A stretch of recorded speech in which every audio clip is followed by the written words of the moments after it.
I would like to introduce our guest of honor this afternoon, who, and I'm going to try and make it brief.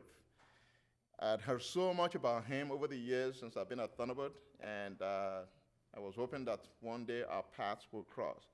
And certainly, it has today. And it's a pleasure lunching with him earlier, having a conversation, very exhilarating conversation with him earlier this afternoon. He is an alumnus of Lewis and Clark. He served in the Peace Corps in Rwanda, and that was in the 1970s. I'm not sure many of you were born at the time. Well, and that was before the genocide. But after he finished his Peace Corps, I guess he caught the bug in Africa and decided that he was coming to the best school for international business at the time. So he chose Thunderbird. So he attended Thunderbird and graduated in 1980. And during his stay here, one of his best accomplishments he mentioned during lunch was meeting his life partner at Thunderbird. At the pub. And he subsequently joined the United States Foreign Service Corps in 1980 and served as an economic officer in Thailand. He had 2 tours of duty in Thailand. He also served in France, that very difficult diplomatic assignment in Paris. And he also served in Germany. He served in Congo-Brazzaville, not Congo-Kinshasa, Congo-Brazzaville. That's the other Congo. And of course, he served in Washington, D.C. Subsequently, he was appointed ambassador of the United States to many countries, 4 of which were in Africa. He served in Cameroon, Equatorial Guinea, Madagascar, and the Union of Comoros. If you're taking Arabic South Africa, you should know where all these countries are. Because you know it's going to be on the test, on the exam.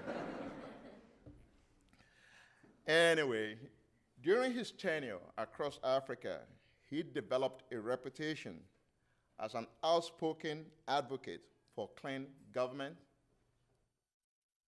clean governance, and even made headlines for his ceaseless promotion of anti-corruption efforts.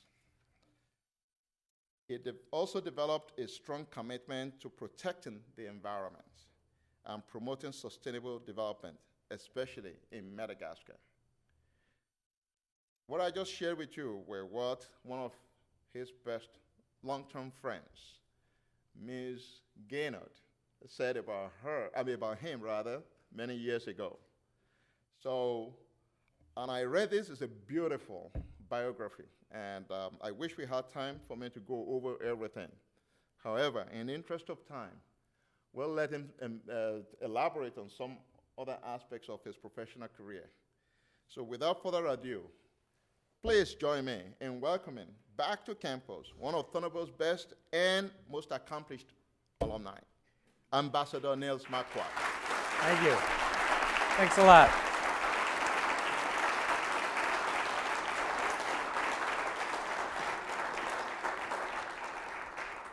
Thanks, Professor, and thanks to Charles Reeves also for inviting me and putting this together. Lisa Gaylord and her daughter Melissa had a lot to do with reconnecting with this campus, which I haven't been back to since I graduated in 1980, so 37 years ago. But let me just start at the very beginning, because I actually came here 41 years ago. I was one of the slower people in the class because I came in 1976 when I was 21 years old. I really didn't have much experience, and I took the precursor to his course, African Survey they called it then. We had the president of the university's wife in there auditing it, and I just became absolutely smitten with Africa. I loved so much what I learned that I got impatient and dropped out of Thunderbird joined the Peace Corps and went to Rwanda after having only done one semester here at Thunderbird. And it was just, I just cannot stay here any longer. I have to go to Africa and see for myself. So I came back, when I was done with Peace Corps, I said, well, now what do I do? So I came back to Thunderbird in 1980 and did a couple more semesters, finished. And it never happens this way, but the timing was just perfect for me to graduate in August and then join the Foreign Service in September. You couldn't plan it better. I was just extremely lucky, as I have been, I think, throughout most of my, or all of my life, really. And you know, you mentioned it, Femi, that today we went over to the old pub next to the where that tent, I guess you call it, and I walked over to the exact spot where I met my wife Judy. You've seen her in a couple of the slides that, or you will in a minute, if you've been. But she's been my life partner since Thunderbird. We raised 4 daughters overseas, and now we live in Australia. I'm the CEO of the American Chamber of Commerce in Australia, and I look forward to Tom and his group coming out on the TEM lab that's headed that way next month. But it's been a great career, and I guess that's the sort of the message I really want to carry to all of you. I mean, I had no idea any more than perhaps any of you do what you're going to do exactly after Thunderbird or over the course of a career.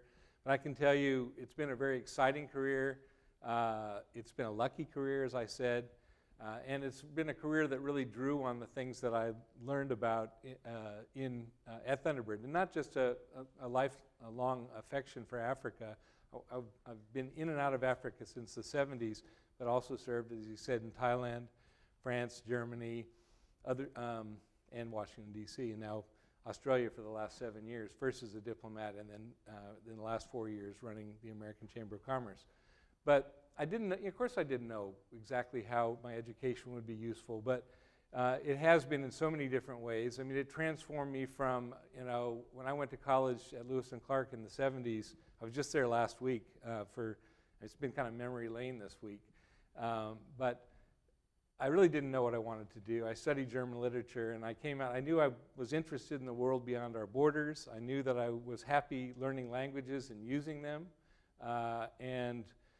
When I graduated, I thought Thunderbird would be the place that I could come and transform myself into basically a much more broadly employable person. And you know, had I not gone into the Foreign Service, again, I was lucky, but had that not come to fruition the way it did, I think I probably would have been interested in working in, you know, a major, Caterpillar tractor, John Deere, going off to the developing world and selling some American product that would be useful to the development of that country, whichever it turned out to be, or they turned out to be.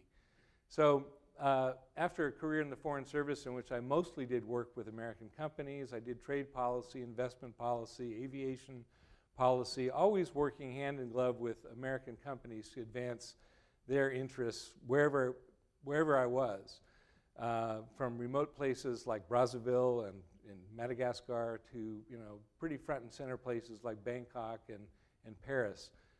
Everywhere I went, there was always a need for very close collaboration between the business sector and the U.S. government so that we would get our policies right and be advocating to the governments to which I was accredited policies that would really be of practical value to the American companies doing business. And many of these, you know, were good things, not just for American companies, but for free trade, for competition, for open investment, and other good things that have really characterized the international economic sphere for the last, 40 or 70 years. So all that started here at Thunderbird. I'd like to put in a bit of a plug. I ended up going to the Foreign Service. I'd like to put in a bit of a plug for certainly the Americans in the room. And if you're not American, think about your own Foreign Service in the country that you come from. It's a noble profession, and there's no way that it's going away or that the need for it is any way minimized or reduced by changes in technology or changes in politics. People need to talk to each other, and they need to understand each other, and they need to have a sympathetic ear to listen to them, and that's what diplomats do. They provide context, and right now I'd say we're going through an interesting patch. Over the lunch that we had today, I was talking a little bit about how diplomacy can and should work. And I think we need to give this administration time to staff itself up and get people in all those empty jobs that are in the State Department that actually make diplomacy happen. But you know, the nuts and bolts of it is, if we have a policy and we want to sell it to the world, we should do it in an organized, methodical way where we reach out to friends and people that we've developed relationships with, people that we have credibility towards and from, and explain to them what we're trying to do. And so usually over the course of my 33 years at the State Department, if the administration, the president, the Secretary of State wanted to come out with a new idea, they would send us, you know, advance notice that a certain policy was coming out, and we would go in and see our friends before the policy was announced so they wouldn't be surprised, and have a conversation, and we'd have talking points and explain why it was we were doing what we were doing. And then when the speech came or the announcement came or the release came from the White House, then people who were on the receiving end all around the world had a context for receiving whatever the message was. I'm sure we'll get back to doing diplomacy in that way, which has proven itself to be very effective over many, many years. So when I go back to Australia, I'm leaving tonight. I'll be back on Saturday morning. I'm going to be on television on Sunday night sort of explaining. I'm sure they'll have lots of questions, because whether you're a close ally or not, the Australians are about as close an ally as we have. Understanding what's going on in the United States is absolutely critical, and so I feel it's important to you know, get on television and just kind of reassure people that the United States is, you know, here to stay, and we still stand for many of the values that people have come to expect from us, and that we're going through a transition. It's a more abrupt transition than we generally have, but diplomats are going to play a huge role in being that interpreter of the changes that are happening in the United States, and hopefully they'll be in a position, I still talk about myself as a diplomat, to reassure people that, you know, the United States is here to stay, and the things that we've long stood up for will continue. I'm sorry about that. I went off on a little bit more of a political bent than I wanted to, but this is what the Foreign Service does, you know, and so I really want, when I joined the Foreign Service out of Thunderbird, there were 2 other people in my entering class who came from Thunderbird. There was not another university or graduate school in our class that was better represented than Thunderbird. So sometimes people think, when they think about Thunderbird, or maybe students and others that are here, they think about a Thunderbird education, and you think of going into business, you know, marketing, finance, those sorts of things. But there's a huge place in government and in the NGO sector for people with the education that you're getting. So it's a quirky thing to get into the Foreign Service, the examination process, the amount of time that it takes. I was extremely lucky. I know lots of people. At one point in my career, I was running the recruitment process, so I was trying to help people stay the course so that they wouldn't give up on the prospect of being hired into the Foreign Service and go off and work somewhere else, if in fact their preference was to be in the Foreign Service. So I just want to, and we can come back to that in the Q&A section, but I really want to, you know, sort of leave the message behind that you are getting the kind of education that's entirely relevant for service in government, whether it's the Foreign Service or the Treasury Department or the Trade Representative or the Commerce Department or any number of other either governmental or non-governmental organizations that are part of the community out there that are advancing the same sorts of values and interests that you'll do whether you're in business or government. So there's my plug for the Foreign Service. I guess we're gonna move over to a session in a few minutes where Charles and I sit down, and I've been talking kind of all day, and I was talking quite a bit last night. Charles has heard a lot of the things I had to say, and hopefully he'll tease out sort of the best of what I have to say. But you know, this is I don't know how many flags are up here, but I think it's 11 or 12. The 11 or 12 different countries that I lived in over the course of my career. Every one of them generated stories. Most of the slides you were seeing were sort of highlights of my time as ambassador in those 4 countries, with a few of my time in Australia, where I was Consul General in Sydney, Australia, which is an incredible place that you should all visit at some point in your lives, and maybe work. I mean, it's a serious place to do work as well. But maybe Charles will move on to that phase, and then and continue the conversation and see where it leads, if that's all right. Thank you.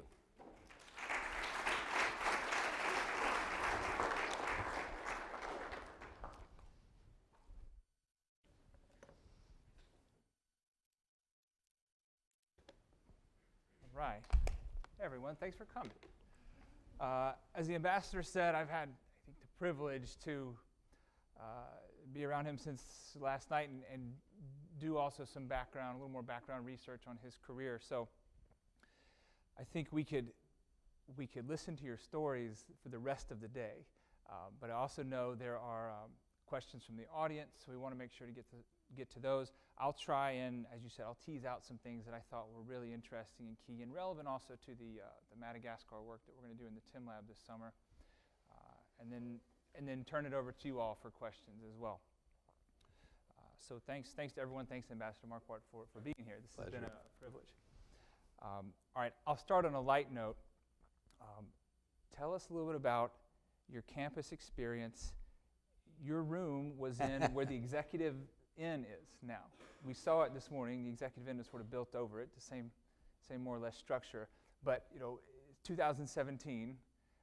Take us back to 1976. What was 1976. It like? So it's been kind of a real positive shock to come to campus and see how the place has developed, the landscaping, the new buildings, and everything else. When I first came here, it was still very much the military camp that I think it started off as. And I remember, I came down 59th Avenue. I took the bus from San Diego where I'd been living, and the Greyhound dropped me off at the corner of Greenway and 59th with my bag. I don't suppose people do that anymore, right? Arrive on a Greyhound bus.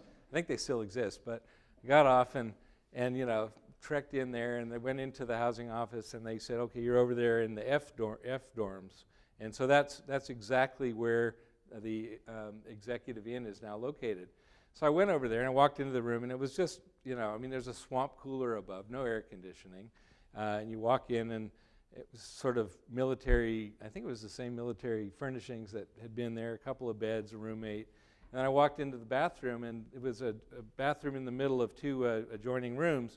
And I guess what shocked me was there were just 3 toilets lined up, no partitions or anything else, just 3 toilets. And, we were talking about that last night. I said, well, that was, even back then that was a shock. But I don't think it's something millennials really want to get into these days. I know my daughters would be absolutely appalled if I sent them off to graduate school in some place with that kind of plumbing. So it's really improved, I guess, is the message. Yeah, much improved. I say it's like the TIM Lab. It builds character. That's just the way it goes sometimes. All right. With that, then maybe I'll move into something that's actually very deadly serious. You were the U.S. ambassador to Madagascar in the 2009 coup d'etat. It was really the only time that I remember that Madagascar was in the news. Unfortunately, right? It's the bad stuff. And you were intimately involved with that whole process. So we talked about this earlier today, and it's just a fascinating story. So I was hoping you'd take us through some of that, those tense moments and days. Yeah, let me just give a little context. So I went there. I'd been ambassador to Cameroon and Equatorial Guinea, and I always wanted to go to Madagascar. I was just sort of weirdly fascinated by it, never set foot there, and asked for that to be my onward assignment rather than what the State Department wanted was for me to go to Kinshasa. I thought, enough of Central Africa. I'd like to try something different. And they said, well, Madagascar, they've had a great transition. They're free market. They're a democracy. You'll be bored. And I said, well, that's okay. I'm happy to go give it a go. So went off to Madagascar in 2007. And everybody said the president was wonderful, and he'd been democratically elected. And I got there, and it just didn't smell right. And every time I had a meeting with him and with much of his government, it just seemed like the place was not what it was advertised to be. There were problems, and the more I talked to the president, the more we tried to solve problems, the more I realized he wasn't listening, and he wasn't listening not just to me, he wasn't listening to anybody. My friend Lisa Gaylord, sitting right up there, she welcomed me there, Lewis and Clark graduate, and worked for AID at the time, and was so happy to welcome me to the new, improved Madagascar. I was like, I'm not so sure. And after about a year there, the real tension started to arise between the president and the very young 34-year-old elected mayor of the capital city. And they clearly were in kind of a conflict that was very personal. The president was trying his best to make sure that the mayor of the capital failed in his job. And then he crossed the line. The mayor, this mayor whose previous employment, he'd been a disc jockey. He also owned a radio station, and the president shut down his radio station. That's a super red flag for when a government starts repressing the media, something's wrong. And then so that was December of 2008, and that was December 2008. And then by January there were massacres taking place in the street. In February, you had the military with machine guns, gunning down protesters who were trying to, basically trying to protest. And it all sort of culminated almost 8 years ago to the day. And it was kind of interesting. I didn't mention this part, but this was President Obama had been sworn in on the 20th of January. Hillary Clinton was a brand new Secretary of State. And so we had, 8 years ago, we had what we have today, which is a very understaffed U.S. government. Everybody was enacting roles.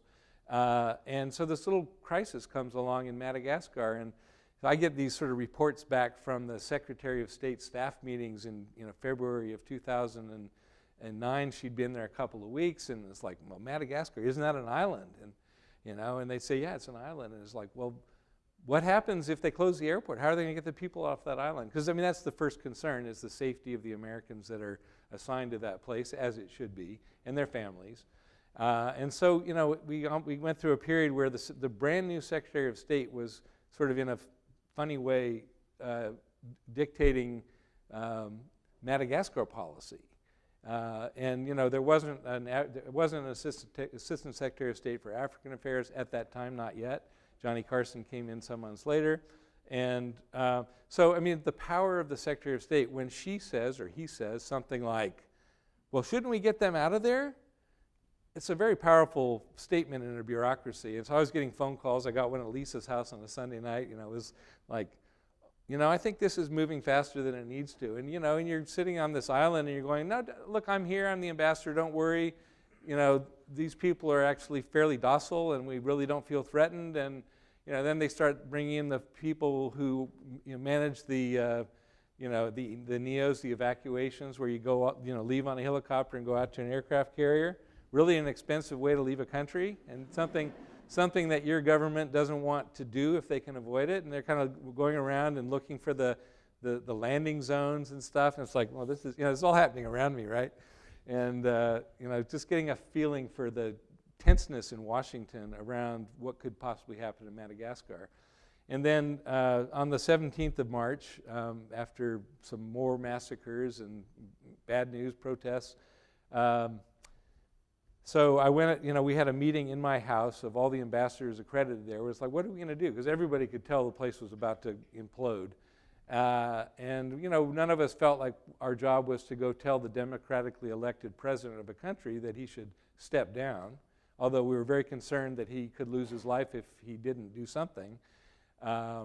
So I had the bulletproof Cadillac, so they elected me to be the one to go out. And I brought with me the UN. The UN had sent somebody out from New York, a former Malian foreign minister, and then the South African ambassador went along as well. Went out to see the president in his palace, and we drove through, sort of these concentric circles of people either for or against the president. There was allegedly, artillery deployed, and they were going to blow up the palace. And so we went out to this palace, which was surreal anyway. It had been built by the North Koreans during a period when Malagasy-North Korean relations were particularly close in the 70s. So this big, weird white palace. Walked in there, a couple of guys with Uzis, and then we walked into a room and there's the president. And so we said, well, how can we help? We just thought we should just go ask, what can we do for you at this time in the history of your country? He said, no worry, I've solved the problem. And so he handed us a paper, and it was a decree that it was already signed. It was a decree, and it cited the Constitution, and it appointed the highest-ranking military officer in the country to be the interim president, assisted by basically a junta, what we used to call a junta in Latin America. So I'd been carrying around, Americans are very obsessed with the Constitution, with our Constitution. one of the things I realized is like the rest of the world is not as obsessed with their constitution. So in any case, I was carrying around the Malagasy Constitution, and I pulled it out, and right there, Mr. President, and open it up, and it's like what you say here and what you say, what's written here are not consistent. This is not a constitutional solution. And I'd been telling everybody, including the press, I mean, what do you do when the president doesn't listen? Well, you start talking to the press and, to the people and to the, speaking through the media.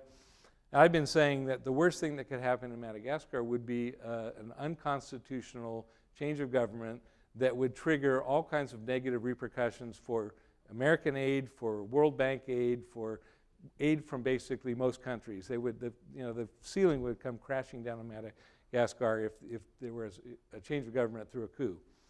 So this wasn't exactly a coup, but it was awfully odd, and it wasn't constitutional, and I knew it wasn't good.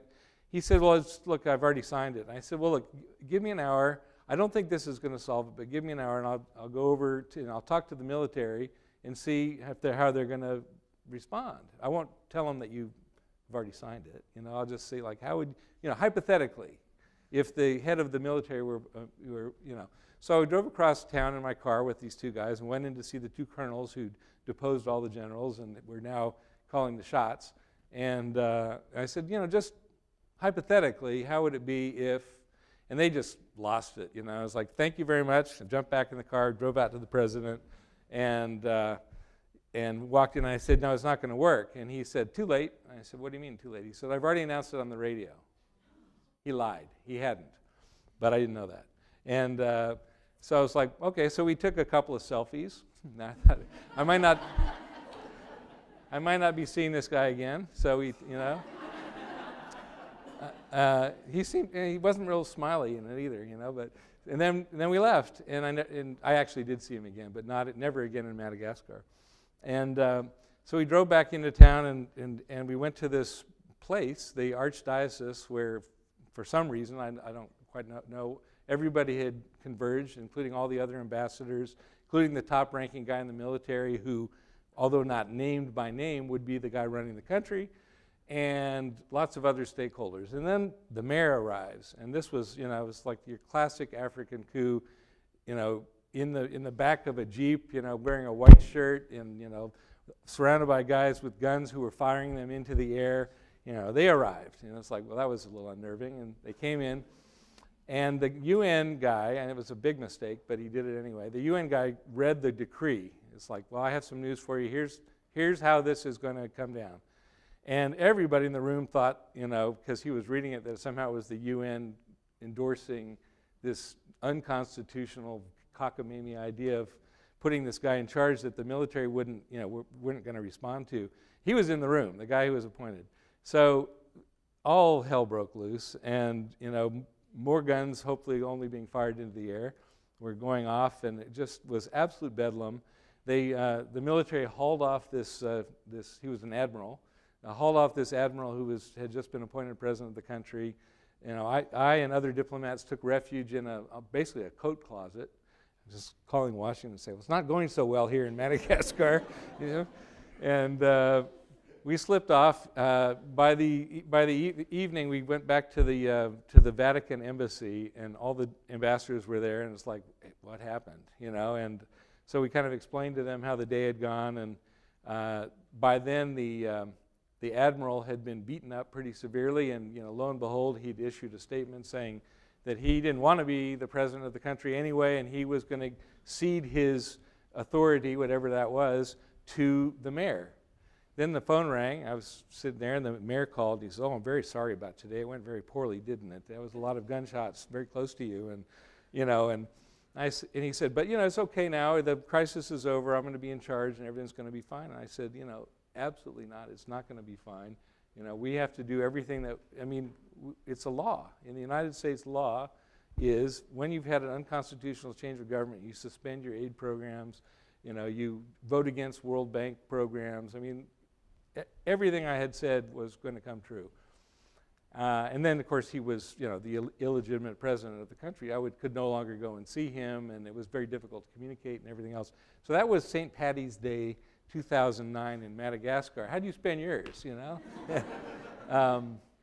And it did go downhill from there, and we did have to suspend all those programs. It was actually worse than I thought. And and as the U.S. ambassador, you are the one who were overseeing the sort of unraveling of all the good things that your country has been doing for another country for a long time. It's pretty awful. Sounds awful. That's right where I wanted to pick up. I mean, so then this is more of a personal, maybe personal, professional question. Having to oversee that, and we talked earlier sometimes about as a diplomat, you do have to carry out things that you may not agree with or you may not like doing. As a professional and as a person, I guess it's how did that make you feel? How do you do that? Pretty awful. I mean, my family had been evacuated. I had a high school senior who was going to graduate from the American School of Antananarivo. I was the graduation speaker. So, this happened a couple months after that. See if I can tell the story without losing it.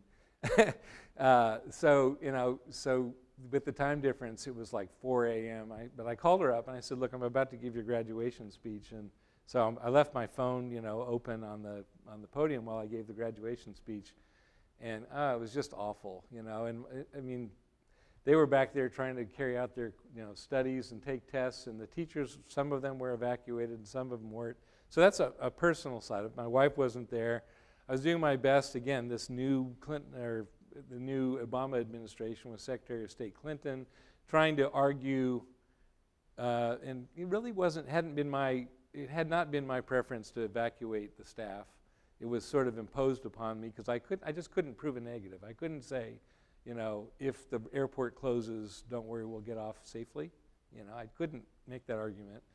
I couldn't win that argument anyway. And so I was busy trying to get Washington to say, well, it's a mess here, but it's a safe mess, and we should all be back. So that was my personal life. I would go home to a huge empty house every night to me and the cats and dog. They were good and good company. And I mean, there were other crazy things that happened too. I mean, there were, in this transition, the ministers from the ousted he left. He managed to get off the island. He went to a remote airstrip, got in an airplane somehow. He had a lot of money. He was the richest man in the country, kind of a Berlusconi or a Thaksin sort of type. And he gotten off the island. But all of his ministers were stuck there, and a lot of them were being targeted just for having association with the government. So they'd come to me, and I had this big empty house, so it's like, come on in, So some of these guys were, and their families were staying in my house. I didn't tell Washington. I'm telling you before I'm telling Washington. So I mean, it's 8 years. There must be a statute of limitations. But what could I do? I mean, these guys needed a safe place to be, and I did other things for the other side as well. I mean, we weren't partisan. We were trying to keep people alive, keep them talking, and try to arrive at some sort of negotiated settlement that never happened. It's always one side had the upper hand, and whenever you have the upper hand, you don't want to negotiate. And it went back and forth, and if you if you didn't have the upper hand, you definitely wanted to negotiate. But it just went on like that. They don't really. It's an uncompromising society, But I mean, I'll tell a story I told last week at Lewis and Clark when I went back there. So this is before the coup, and I'm getting away from answering your question, but we had simultaneously in our kitchen, we had the mayor. He'd come over, and I was trying to actually set him up with people who were in the living room, which was the ministers of the government. And they wouldn't meet. And so at some point, I said to my wife, Judy, I said, look, just, don't let him come out that door, because if he does, he'll get arrested. So at one point, she comes out and she closes the curtains to the dining room in the middle of the day. It was kind of a weird thing to do. It's like I knew what she was doing, though, because there was a back door, and he was going to slip out the back door and get in the car and escape. And he did. And I mean, I think that was probably the closest these guys ever came to getting together for a conversation. But you end up doing crazy things like that I mean, it's a very unusual society. And I'm pleased to say that the people that came and stayed in our house, and people who came and tried to have discussions with us or with one another, they all came out of it just fine. But to get back to your question, that was, it was personally difficult. These days there are a lot of people in the Foreign Service who go to places like Afghanistan and Iraq and live with separation, and they do it voluntarily, and it's for shorter periods of time, and they're compensated, by the policies in place. I had never done that. I never wanted to do that, and I never did it voluntarily. So that was hard. But then, you talk about the protection of the environment, which is in Madagascar, it's probably the most important thing. I mean, 10% of the world's biodiversity is found only in Madagascar and endemic there. And if and when it disappears, it's gone. And trying to protect these forests and these lemurs, and there are lots of other. It's not just the the cute mammals and everything else. It's the whole biosphere that exists there and only there. And then seeing us walking away from programs, because the definition was if a country has a unconstitutional change of government, and the language is very clear in our many different laws, that you have to suspend programs until the country is taking steps back. But there's an exception for humanitarian assistance. So we had a big discussion about what constituted humanitarian assistance. In a country like Madagascar, you could make an argument that everything was humanitarian because you're trying to save the environment in which these people live. I mean, it's a very drought and flood and cyclone, and I mean, it's a kind of place where global warming is playing out in dramatic and drastic ways. So, we ended up, so you end up bringing in food aid for starving people. That's definitely humanitarian aid. But you see other programs that are less directly humanitarian. Devastating thing to pull the plug on, but that's what American law requires, and we are a country of laws. Thank you for that. It's difficult maybe to relive some of those things. And as Thunderbirds, I think we could talk about this all day, so I could keep going. I'm going to mind the time. I have been. Yeah. And I guess to give our audience some closure, I mean, eventually there was a democratically elected president. Yep. It was a little bit later.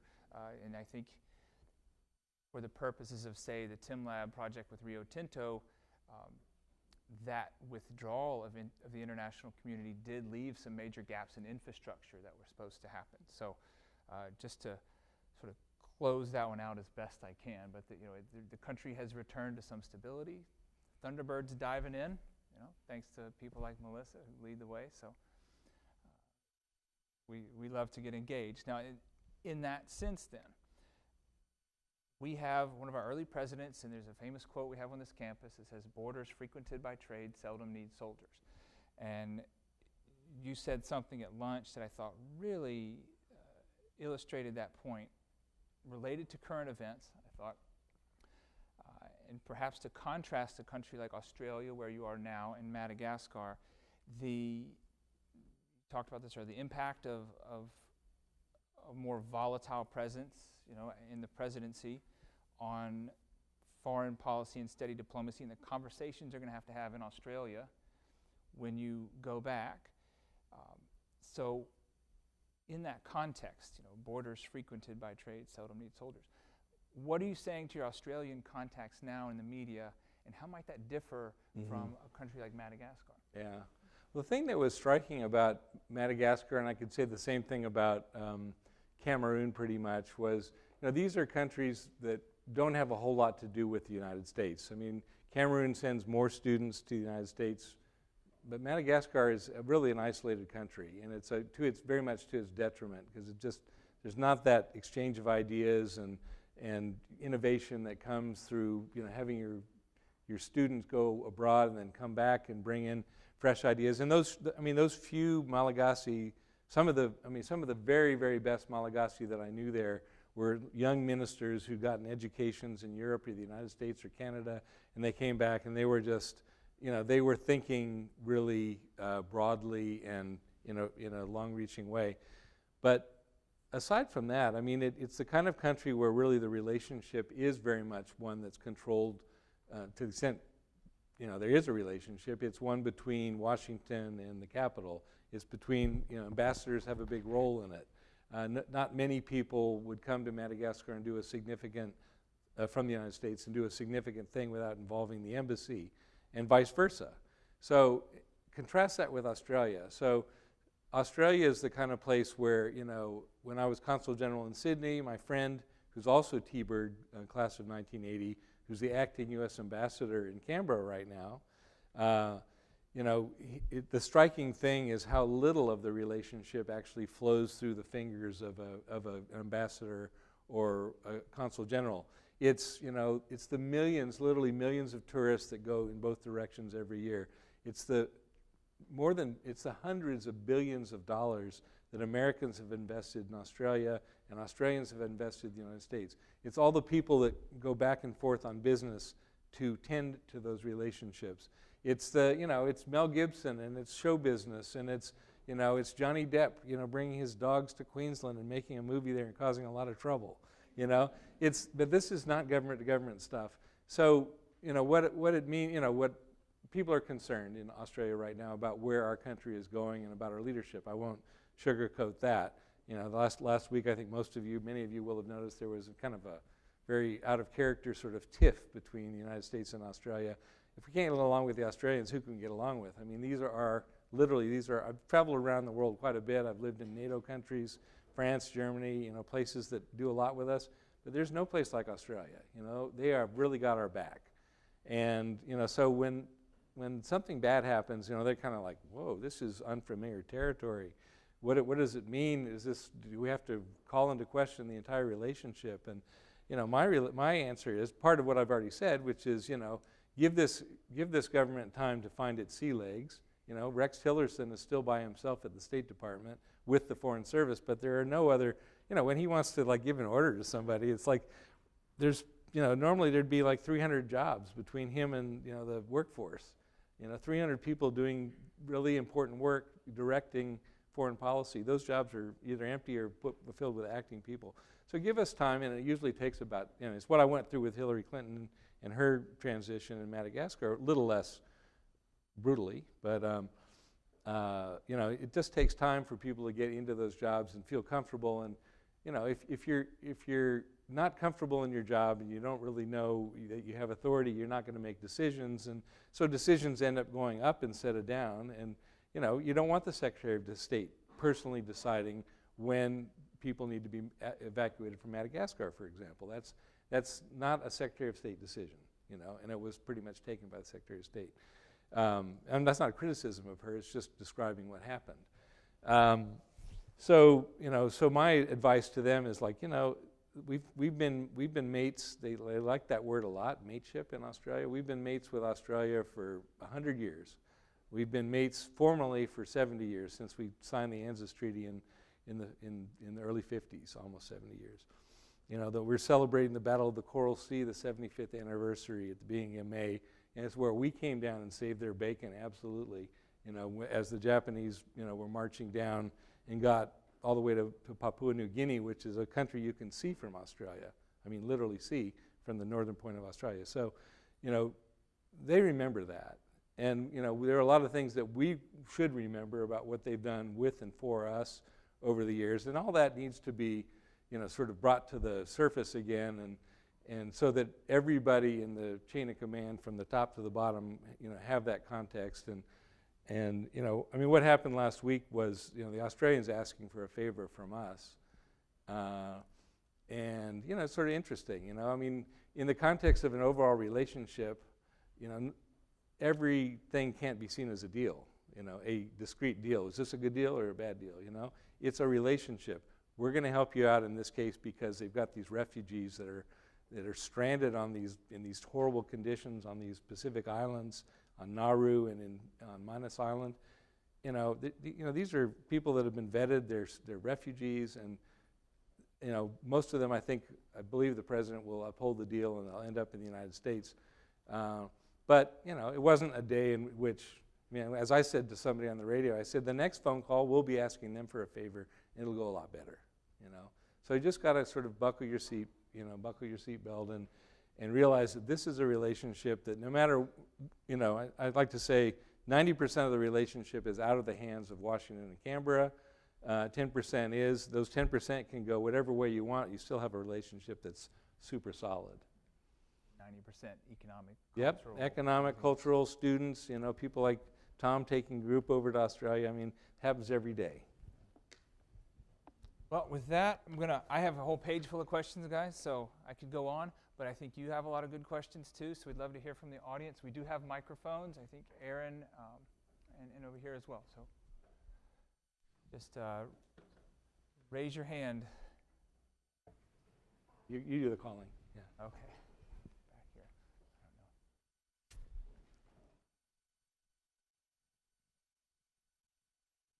I don't know.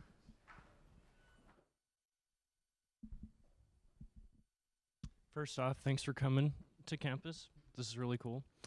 My question is, times have changed. It's more of a who do you know industry. What is, for your recommendation, if somebody wants to get into the Foreign Service and kind of get into a career along these lines, where is the best place to start? Okay, it's the modern answer is like, last time I looked, the State Department has a great website. So, do a little research, careers.state.gov, or, I'm sure you can find it there if it's changed. It's been a few years since I looked at it. But it'll describe the work and it'll describe the process. It'll describe, we have a written exam that you've got to get through, and then there's an oral exam process. There's a lot of helpful hints on that. Then we have something called a Diplomat in Residence program. After you've done that, you've helped yourselves to the extent you can. There's also some good books. There's one called Life in the Foreign Service or something. It's put out by an organization called the American Foreign Service Association, which is basically the professional union for foreign service officers. And it describes, and they've updated it a number of times over the last 15 or 20 years. It describes what people do, because it's important to not just to get into the Foreign Service, but to get into the right job. You can be a political officer. You can be a cultural affairs officer. I was an economic officer. Some people are, do consular work. Some people run the embassies. They're management officers. We need people in all those jobs, but you need to make sure you pick the right one for yourself. I was very happy with what I picked, but it might not be the right thing for each of you. There are other things that people do. There's IT professionals, and there's diplomatic security, and there's, we hire doctors and nurses. So it's not just the person who studied international affairs or international business. So after you've done all that, then look and see where the nearest diplomat in residence is. And I think probably the one that, quite often there have been a diplomat in residence located right here in the valley, either at ASU, at maybe even they've even had them at Thunderbird, but I don't know. You did, yeah. And I don't know who. Okay, there's one in Tempe. So that's the closest place. Go see that person, or send them an email. I'm sure they would come to they would come around to Thunderbird. Their job is to it's not diplomat in residence is not really to teach courses. It's really a recruitment job. It's to be accessible to people like yourselves who want to know more about the Foreign Service, and then they can help sort of shepherd you through the process, answer questions, and keep you motivated and encouraged. No matter, it's a bureaucratic process. There are, there will be some disappointments, but that's the person you should be talking to. And those people are people like me. I would have liked to have been a diplomat in residence at some point, but they're Foreign Service officers, and it's just a normal assignment. Many of them are former ambassadors. They're pretty senior, so they've got a lot of insight into the careers that we have.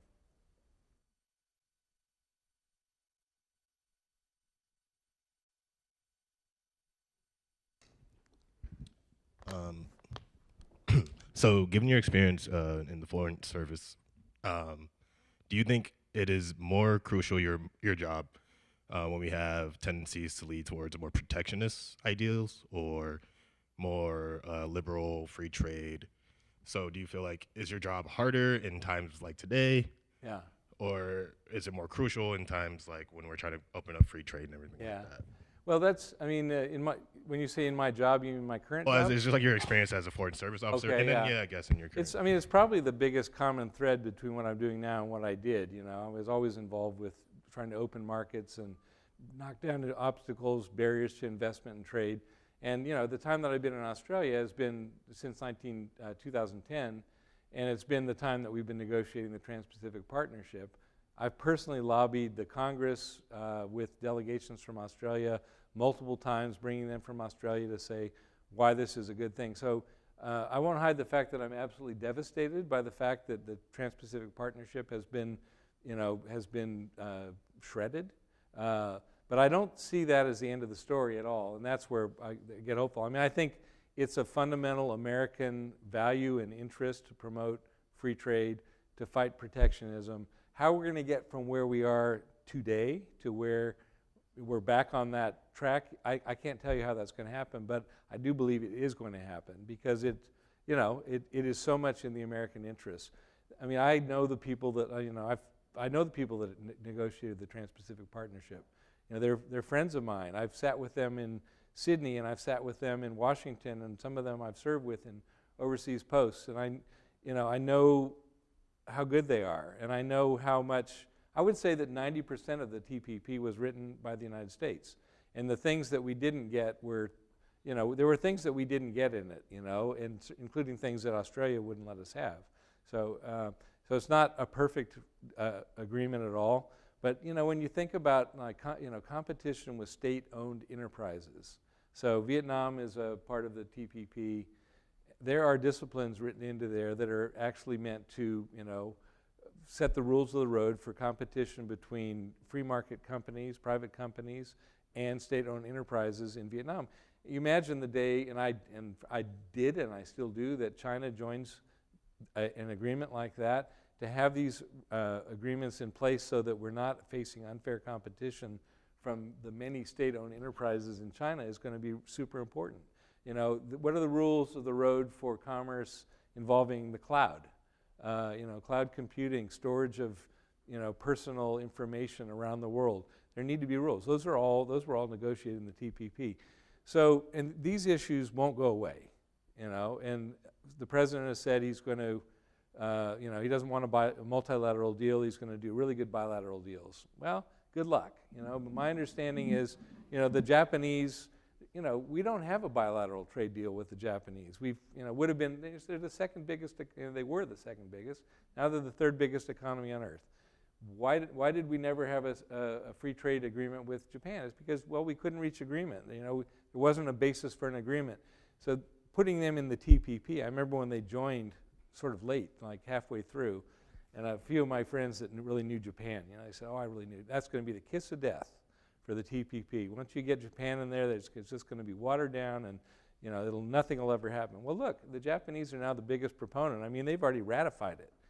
Their prime minister went to Sydney 3 weeks ago to talk to the prime minister of Australia and say, we need you to ratify, because what we want to do is create an environment in which every other country has ratified this thing that the United States at that point had not yet, backed out of it, but had said that would happen. To create an environment in which it's hard to back away. Well, we've taken a few steps backwards since then, and again, I'm devastated by it, but I still think we'll find a way forward because all those issues are not going away. And the solution to many of them, it's not in something that's led by China, which is going to be some sort of very tepid, watered-down agreement that doesn't tackle the difficult questions that TPP does. So I don't know. I mean, I think a year from now, 2 years from now, there'll be some major evolution on this. Maybe it won't be called the TPP. It'll be called something else, but it's coming back.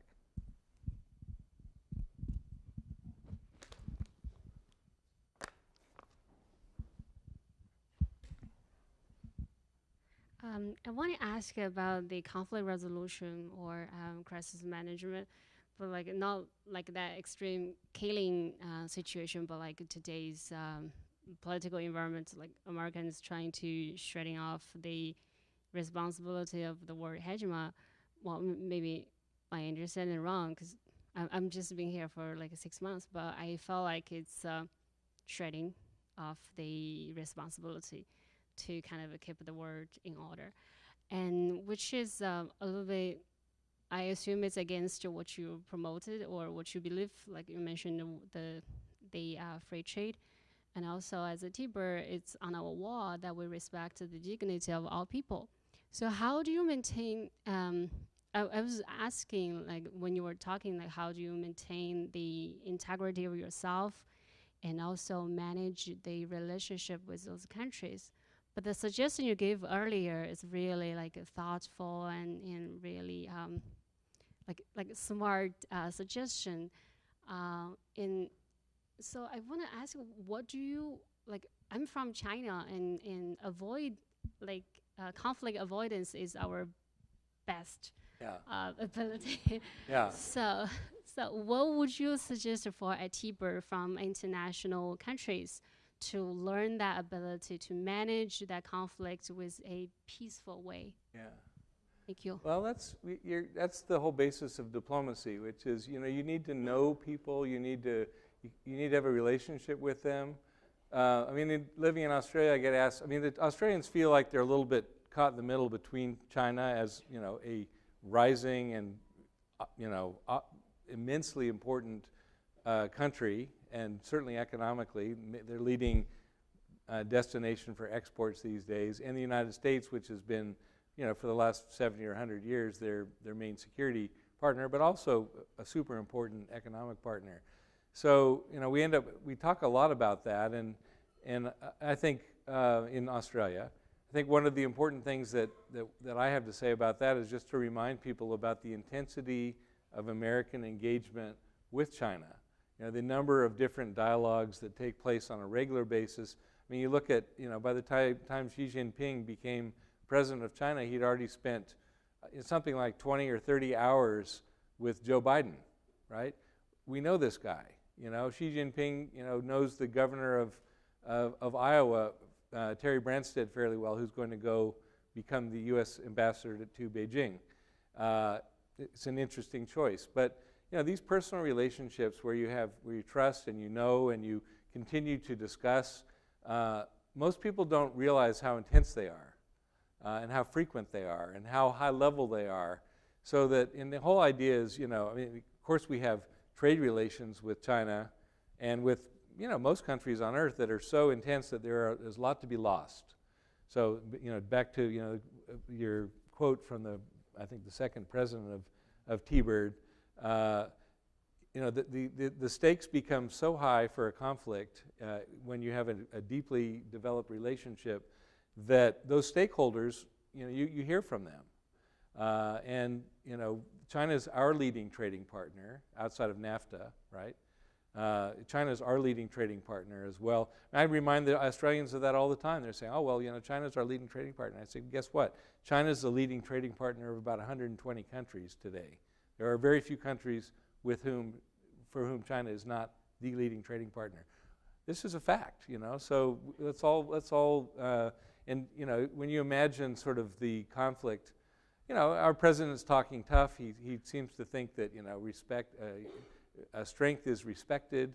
And, perhaps that will sort of rebalance or equilibrate the relationship between the U.S. and China. But it's going to be an intensely important relationship on every level, on every issue going forward. So, the stakes are too high to get it wrong. And I think, the kind of resources that we deploy, diplomats, but also in these different dialogues, we are ahead of everybody. We have more dialogue with China than any other country does, and that's because it's the most important relationship in the world today.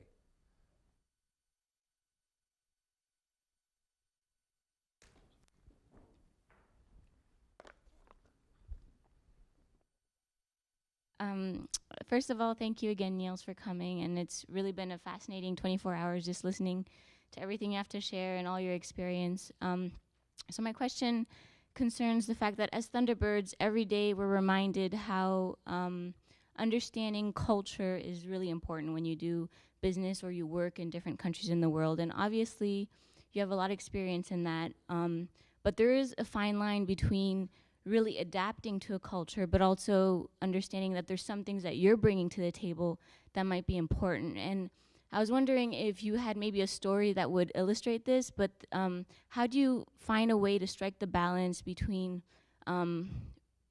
customizing your approach to the culture, but also trying to explain to a certain country or a certain person that the way that they're doing things is probably not the appropriate way? And so how do you strike that balance and be as diplomatic, I guess, as possible? Super good question. I hope I have an equally good answer.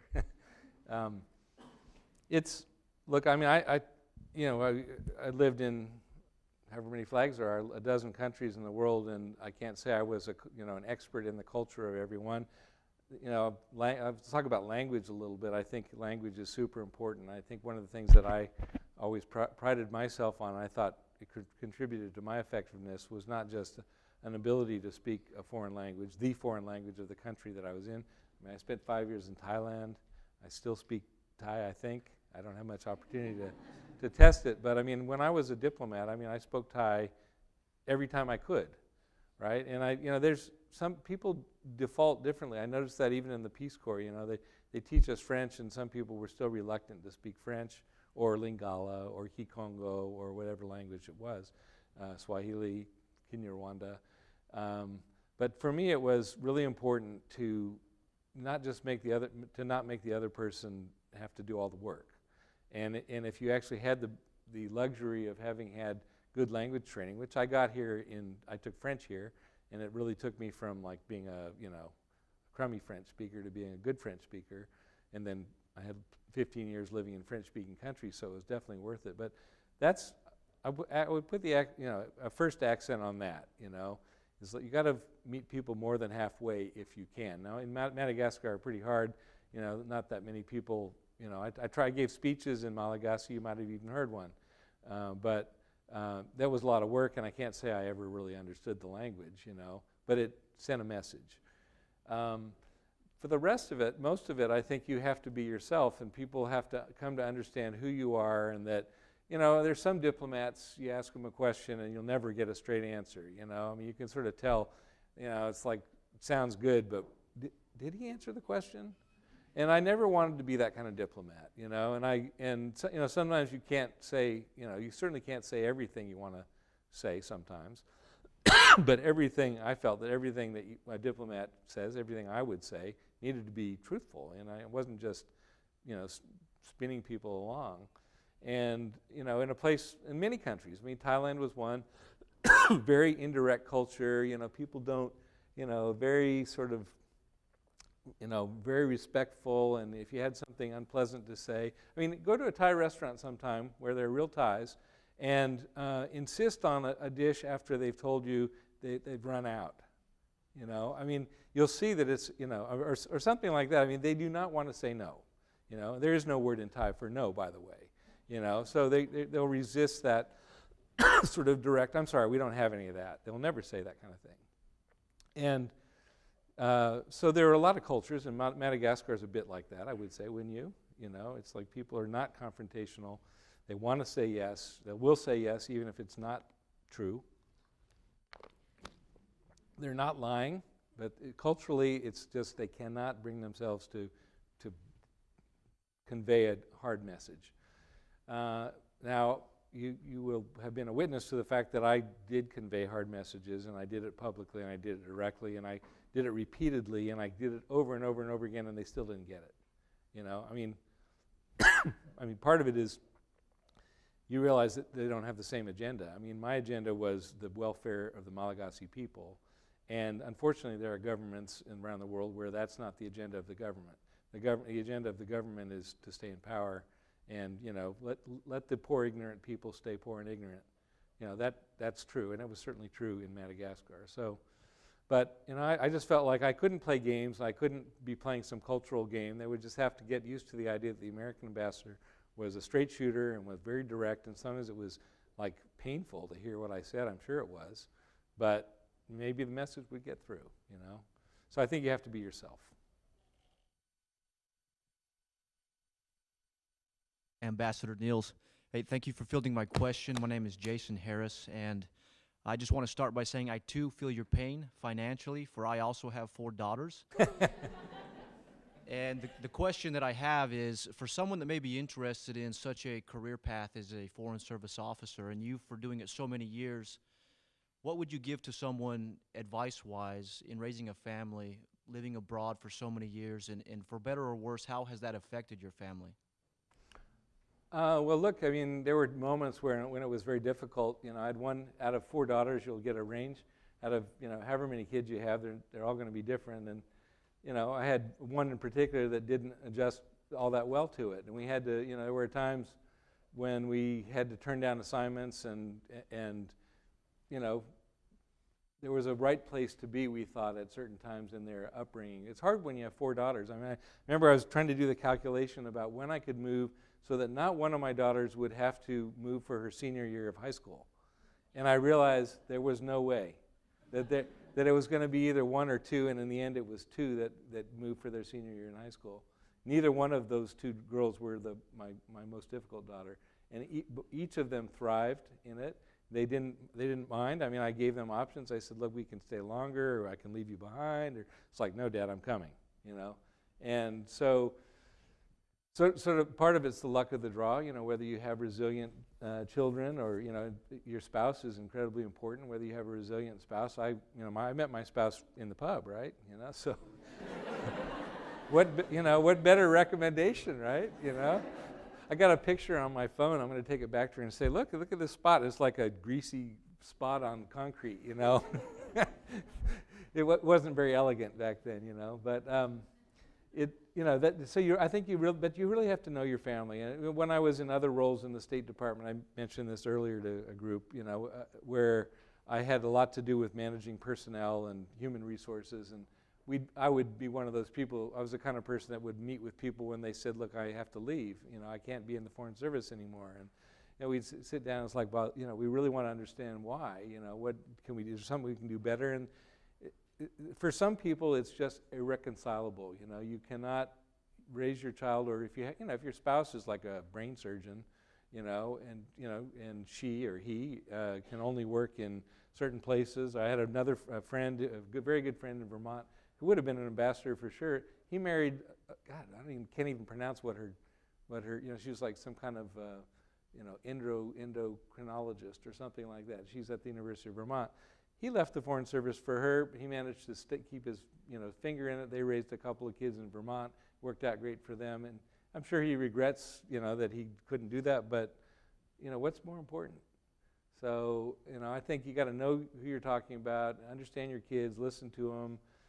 It doesn't mean I always did what they said, you know, because a lot of it is just the pain of, you know, being a teenager, and it's going to be that way whether you're in Germany or, you know, Thailand or Madagascar. So anyway, how old's the oldest? 9. Oh, you got a lot of fun ahead. Yeah. Well, thank you. Okay, I think we take one more question. So last one. I know it's going to be a good one.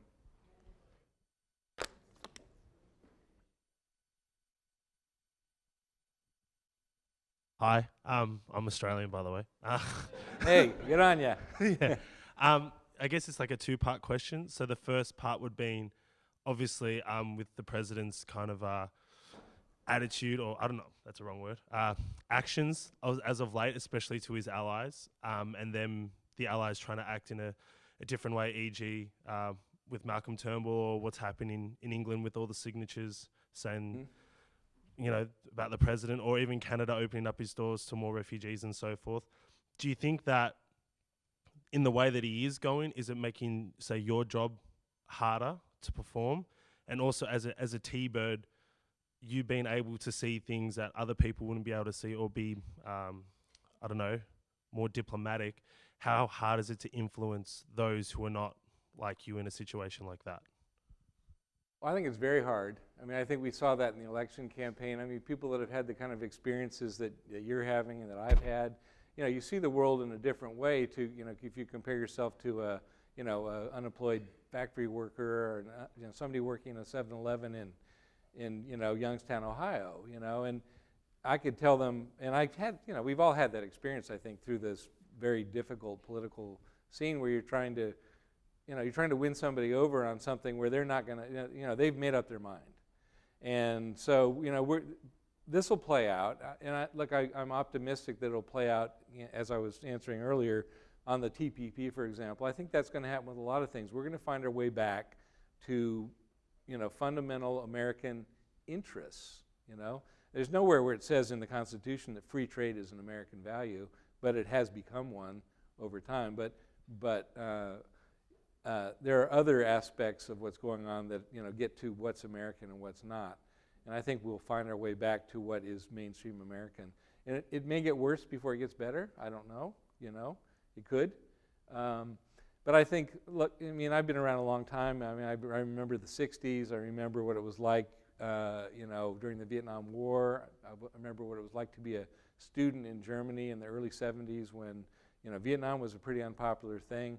I've read about the way it was in Australia back then. It was pretty much the same thing, very divisive. We went through a really difficult period between the U.S. and Australia during the 70s. Gough Whitlam and Richard Nixon were not mates, and yet the alliance persisted. We moved ahead, and when times got better, we found more things to do together. And a lot of it, you just get pushed by interests. America and Australia, and you can pick any ally.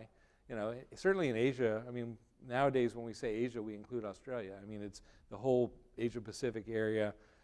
There are shared interests out there that, that many countries have. China is a rising power, and to the extent China has benign intentions, everybody welcomes that.